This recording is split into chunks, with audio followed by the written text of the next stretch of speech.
Pellet die. దీంతో ఇరుక్కుపోయిన ఫీడ్ని తీయడానికి చాలా ఇబ్బందిగా ఉంటుంది. అందుకు మేము ఒక కొత్త పద్ధతిలో డీజిల్ పోసి సోక్ చేయడం వల్ల ఒక 1 అవర్ 1.5 అవర్ అది కొంచెం మెత్తబడుతుంది ఆ ఫీడ్ అనేది. తర్వాత మేము పూర్తిగా మొత్తం ఇరుక్కుపోయింది, మొత్తం బ్లాక్ అయిపోయింది. ఇప్పుడు తర్వాత మేము అదైతే తీసుకొని అలా కొట్టడం వల్ల ఈజీగా అయితే వస్తుంది. చూడండి, ఇలా మేము మొత్తం ఒక్కొక్కటి కొట్టుకుంటూ 22 రోజులు 23 రోజులకి క్లీన్ చేశాం.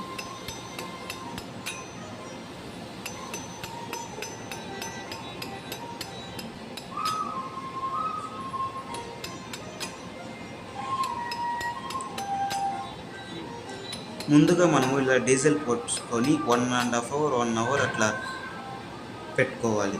తర్వాత ఈజీగా వస్తుంది.